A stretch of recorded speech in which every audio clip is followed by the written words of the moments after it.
Bonjour à tous. Que la grâce et la miséricorde de l'Éternel, le Dieu Tout-Puissant, Adonai Yahweh, viennent sur tous en ce matin. Pour tous ceux-là qui ont l'envie, le besoin d'avaler une pilule de la vérité divine.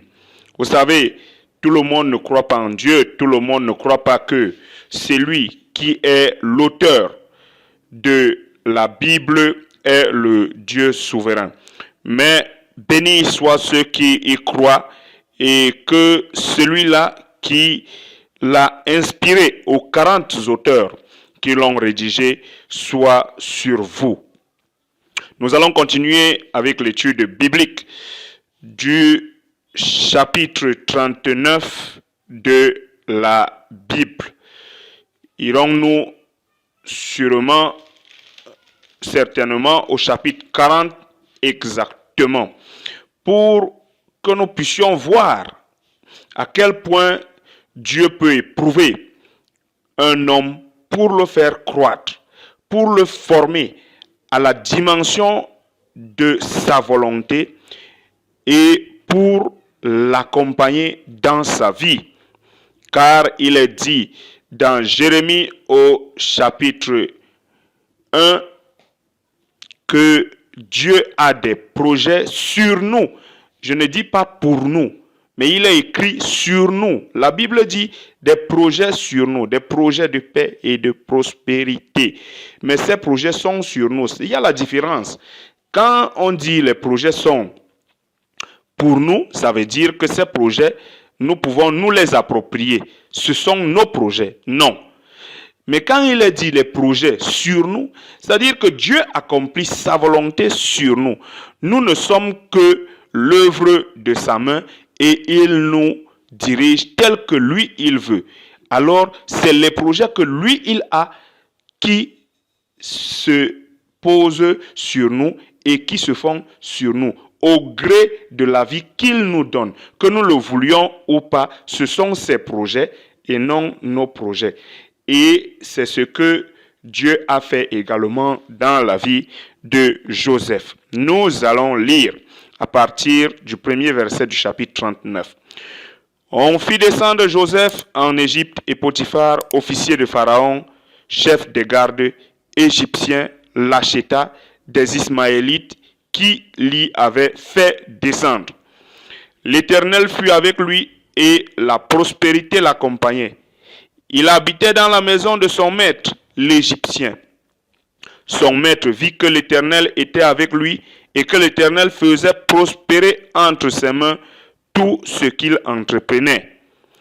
Joseph trouva grâce aux yeux de son maître qui l'envoya à son service, l'établit sur sa maison et lui confia tout ce qu'il possédait. Dès que Potiphar l'eut établi sur sa maison et sur tout ce qu'il possédait, l'Éternel bénit la maison de l'Égyptien à cause de Joseph, et la bénédiction de l'Éternel fut sur tout ce qui lui appartenait, soit à la maison, soit au champ. Il abandonna aux mains de Joseph tout ce qui lui appartenait, et il n'avait avec lui d'autre soin que celui de prendre sa nourriture. Or, Joseph était beau de taille et beau de figure. Ici, nous voyons bien que Joseph, qui a été vendu comme esclave aux Ismaélites, là-bas, au chapitre 37 de la Genèse, comme nous l'avons étudié récemment, est également revendu maintenant au chef des gardes de Pharaon, c'est-à-dire le chef de la sécurité de Pharaon, le directeur de la sécurité de Pharaon, c'est-à-dire un grand monsieur. Et il faut le souligner, c'est un Égyptien, un noir de la descendance de Cam.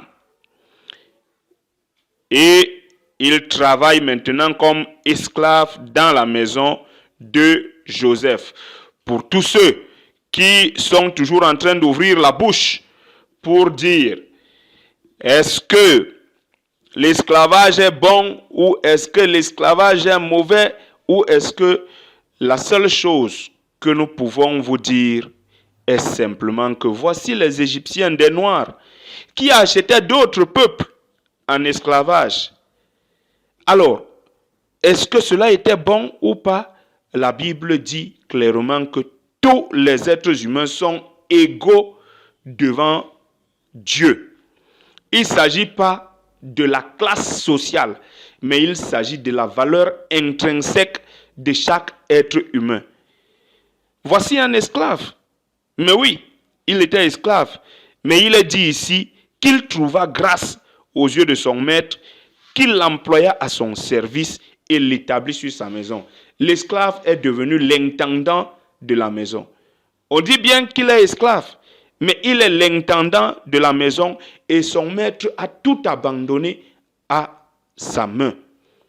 Toute la gestion de la maison de ce grand monsieur de l'Égypte dépendait uniquement désormais que de Joseph, parce que Dieu était avec lui et Dieu faisait prospérer tout ce qu'il touchait. Rappelons-nous ce que nous avons médité tout à l'heure ou lu dans Jérémie. Les projets que j'ai sur vous, les projets de paix et de prospérité. Et Dieu faisait prospérer tout ce qui était entre les mains de Joseph. Ici, nous sommes en train de rentrer donc maintenant dans ce que l'on appelle la tentation. La tentation, la femme de mon patron. Pourrions-nous intituler cette étude? La femme de mon patron. Il y a un célèbre chanteur qui a prononcé ces paroles. La femme de mon patron est amoureuse de moi. Les gens se demanderont, mais il a pris ça où? Mais voici donc les origines de ce chant-là. Dans la Bible, au chapitre 39 de la Genèse.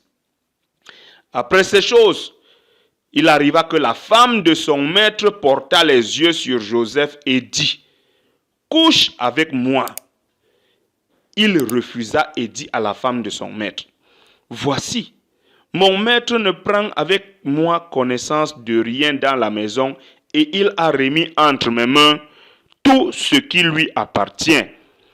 Il n'est pas plus grand que moi dans cette maison et il ne m'a rien interdit excepté toi parce que tu es sa femme.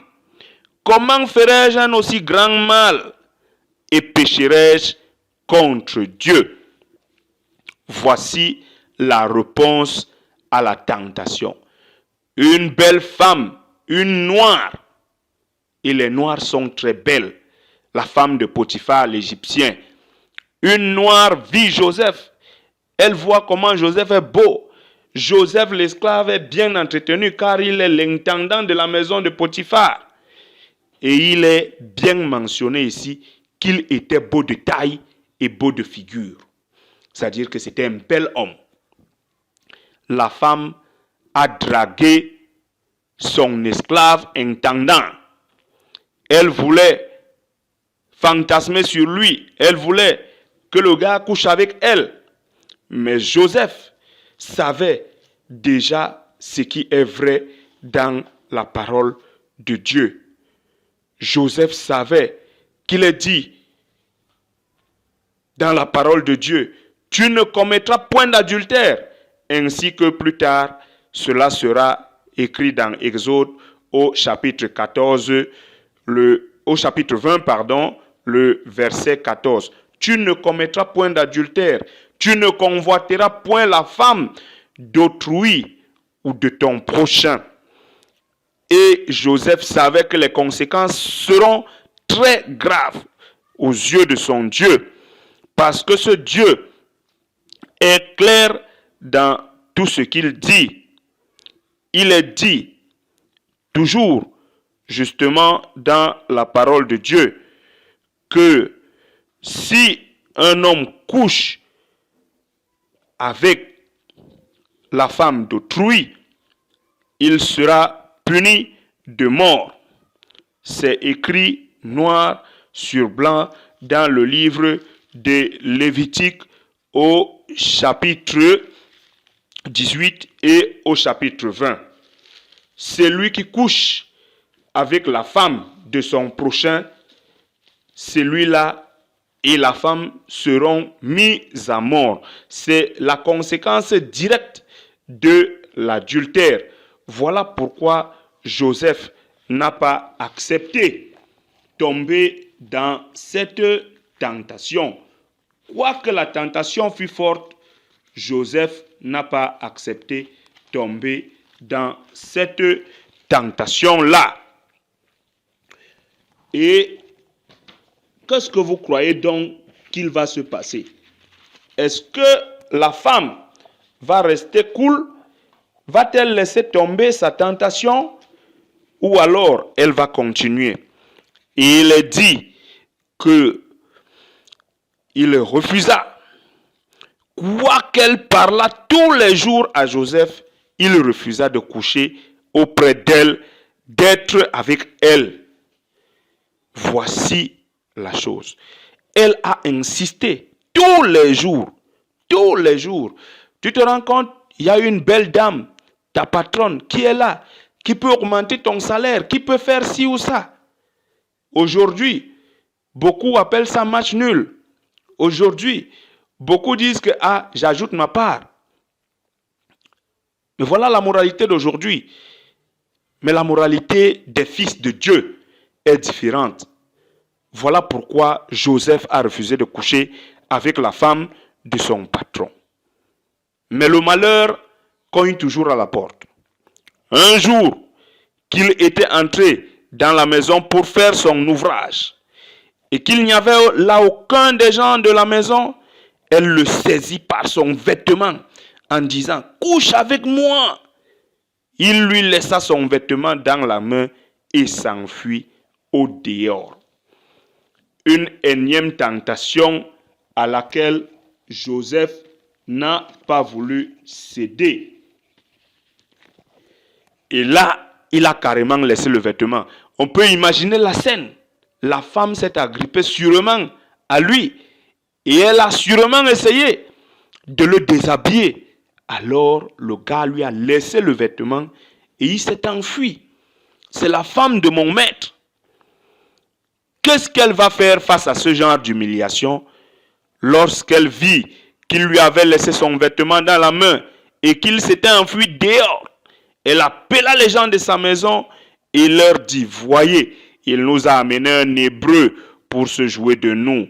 Cet homme est venu vers moi pour coucher avec moi, mais j'ai crié à haute voix. Et quand il a entendu que je levais la voix et que je criais, il a laissé son vêtement à côté de moi et s'est enfui dehors.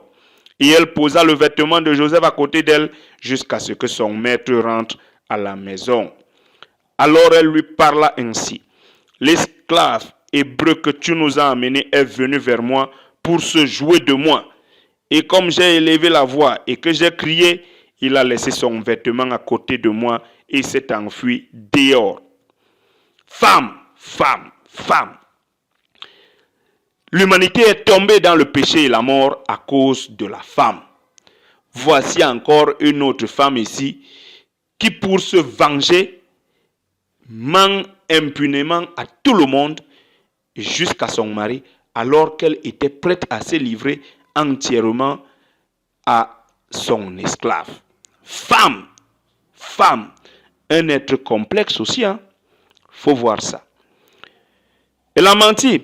Alors, comme tout mari, qu'est-ce qui va se passer?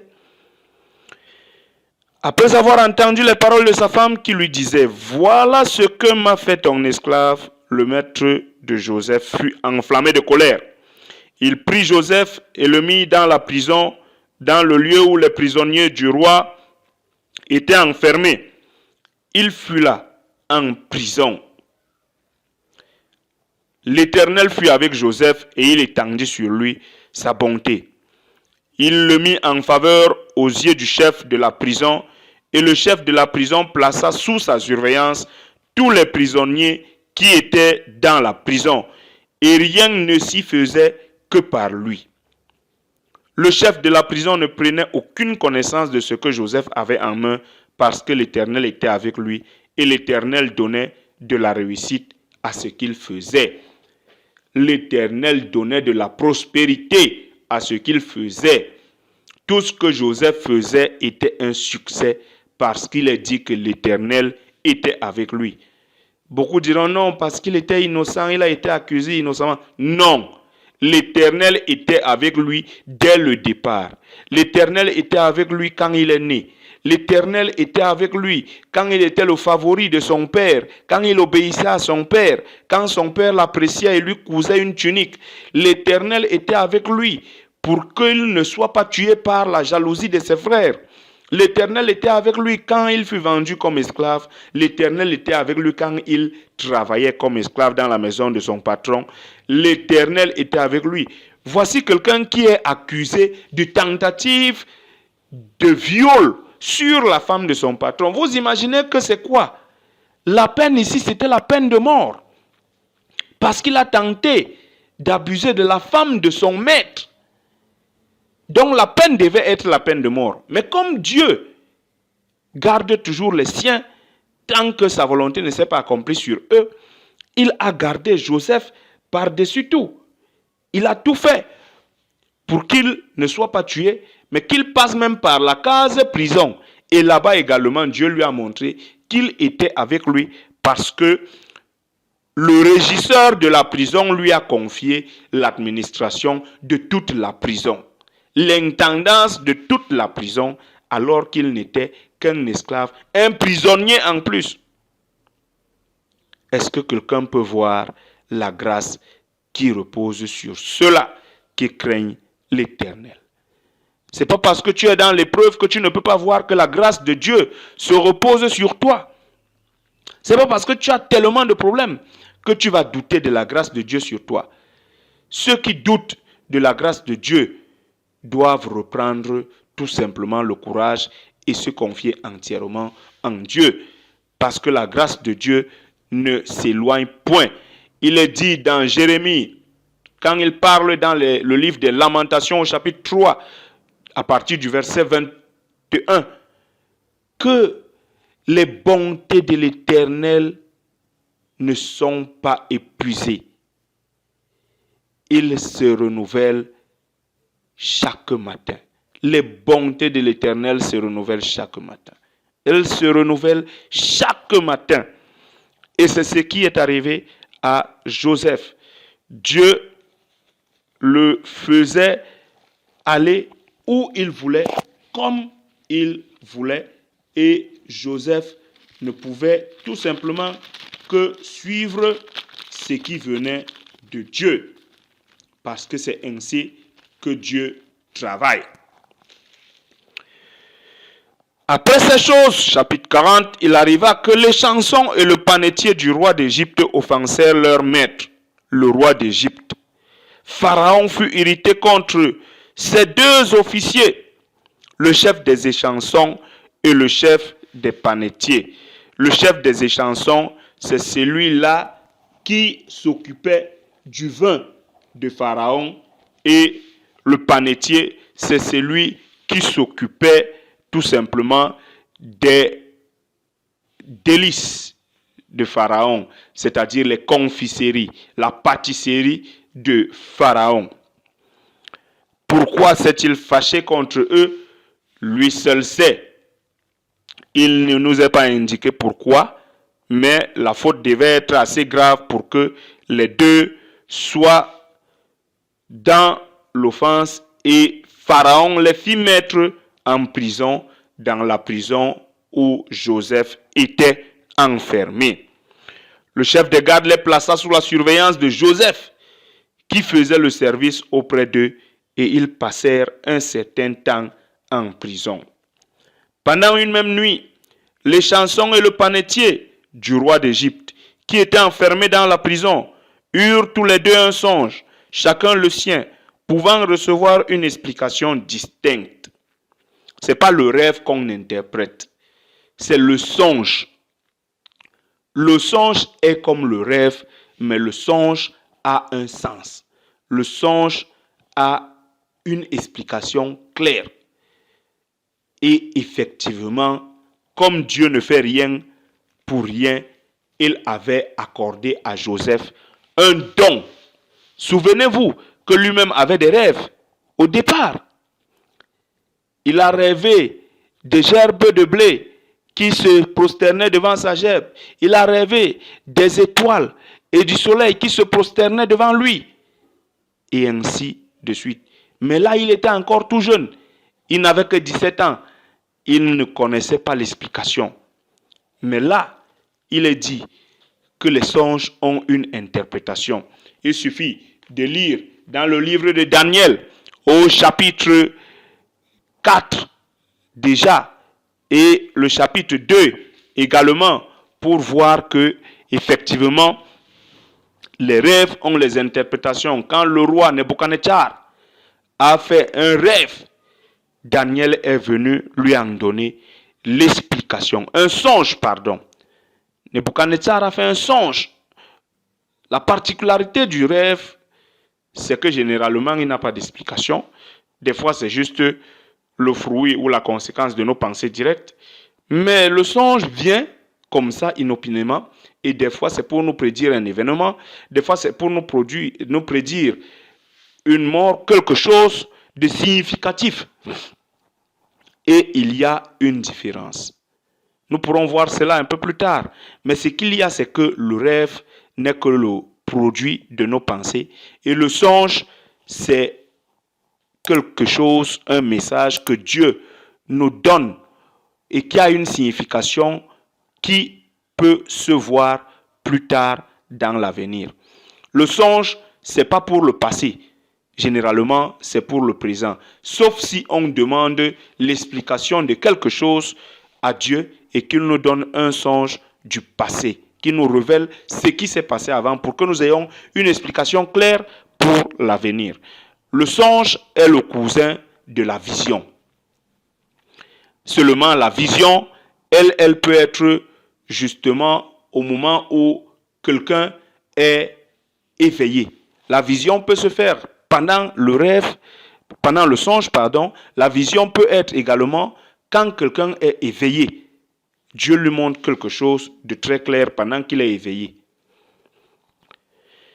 Alors, il est dit, Joseph étant venu le matin vers eux, les regarda et voici, ils étaient tristes. Alors il questionna les officiers de Pharaon qui étaient avec lui dans la prison de son maître. Et il leur dit, pourquoi avez-vous mauvais visage aujourd'hui? Ils lui répondirent, nous avons eu un songe et il n'y a personne pour l'expliquer. Joseph leur dit, n'est-ce pas à Dieu qu'appartiennent les explications? Racontez donc votre songe. Daniel chapitre 2, le verset 20, verset 22, nous parle exactement de la même réponse. C'est à Dieu qu'appartiennent les explications, puisque c'est lui qui a donné le songe. Donc les explications ne peuvent que lui appartenir. Ils n'ont pas dit qu'ils ont rêvé, ils ont dit qu'ils ont eu un songe. Et effectivement, il est dit que à ce moment-là, le chef des échantillons raconta son songe à Joseph et il lui dit, dans mon songe, voici, il y avait un cep devant moi. Ce cep avait 3 sarments.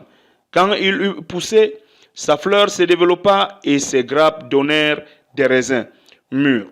La coupe de Pharaon était dans ma main. Je pris les raisins, je les pressai dans la coupe de Pharaon et je mis la coupe dans la main de Pharaon. Joseph lui dit, en voici l'explication. Les 3 sarments sont 3 jours. Encore 3 jours et Pharaon relèvera ta tête et te rétablira dans ta charge. Tu mettras la coupe dans la main de Pharaon, comme tu en avais l'habitude lorsque tu étais son échanson. Mais souviens-toi de moi quand tu seras heureux et montre, je te prie, de la bonté à mon égard. Parle en ma faveur à Pharaon et fais-moi sortir de cette maison. Car j'ai été enlevé du pays des Hébreux et ici même je n'ai rien fait pour être mis en prison. Le chef des panetiers, voyant que Joseph avait donné une explication favorable, dit, voici, il y avait aussi dans mon songe 3 corbeilles de pain blanc sur ma tête. Dans la corbeille la plus élevée, il y avait pour Pharaon des mets de toute espèce, cuits au four, et les oiseaux les mangeaient dans la corbeille au-dessus de ma tête. Joseph répondit et dit, en voici l'explication. Les 3 corbeilles sont 3 jours, encore 3 jours, et Pharaon enlèvera ta tête de dessus toi, te fera pendre à un bois, et les oiseaux mangeront ta chair. Le 3e jour, jour de la naissance de Pharaon, il fit un festin à tous ses serviteurs, et il éleva la tête du chef des échansons et la tête du chef des panetiers au milieu de ses serviteurs. Il rétablit le chef des échansons dans sa charge d'échansons pour qu'il mette la coupe dans la main de Pharaon. Mais il fit pendre le chef des panetiers selon l'explication que Joseph leur avait donnée. Le chef des échansons ne pensa plus à Joseph, il l'oublia. Ici, on voit clairement que Joseph a donné l'explication selon ce que Dieu lui a dit. L'explication était claire. Et cette explication fut donnée au chef des échansons et l'explication fut donnée également au chef des panetiers. Le chargé de la boisson de Pharaon fut rétabli dans sa charge. Le jour de l'anniversaire de Pharaon, c'est le jour de l'anniversaire de Pharaon. C'est toujours les jours d'anniversaire dans cette Bible-ci qu'il y a toujours des malheurs. Des fois des bonheurs pour certains, mais des malheurs pour les autres. C'est toujours le jour de l'anniversaire de Pharaon que son chef cuisinier fut tout simplement décapité et puis pendu. C'est le jour de l'anniversaire du roi Hérode que Jean-Baptiste fut décapité. Les anniversaires. Et c'est toujours les païens qui sont en train de fêter les anniversaires. On n'a jamais vu quelque part où quelqu'un a fêté l'anniversaire qui concernait Dieu. On n'a jamais vu un fils de Dieu fêter son anniversaire. On n'a jamais vu un homme de Dieu fêter son anniversaire. Mais c'est toujours les rois païens. Le pharaon d'Égypte et le roi Hérode, tous des païens. Voici pourquoi nous autres, nous ne nous accrochons pas à ces choses qui sont vaines et qui ne dénotent généralement pas de quelque chose de bon. Nous ne sommes pas là pour interdire les uns et les autres en disant « Oh, fêter l'anniversaire, c'est un péché ». Non, ce n'est écrit nulle part que fêter l'anniversaire, c'est un péché. Mais nous disons que nous autres, ces fêtes ne nous intéressent pas exceptionnellement. Joseph fut oublié en prison par celui à qui il avait fait du bien en interprétant son songe. Mais me direz-vous, qu'il ait interprété ou pas, le songe aurait eu réalisation. Vous avez raison, mais toujours est-il que quand Dieu nous montre quelque chose, il faut bien qu'il y ait quelqu'un qui puisse nous éclairer. Et ici, le chef des échansons et le chef des panetiers étaient tout naïfs. Ils étaient ignorants de la volonté de Dieu sur leur vie.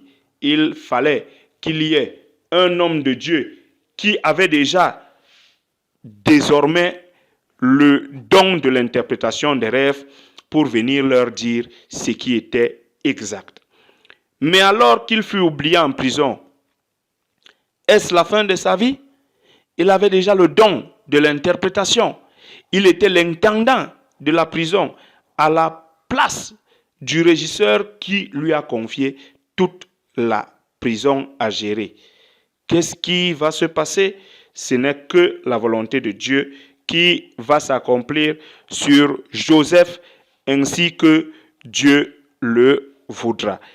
Mais retenons tout simplement que Joseph avait déjà le don de l'interprétation. Il avait la faveur de Dieu et tout ce qu'il touchait réussissait malgré sa position d'esclave et de prisonnier. Shalom à tous.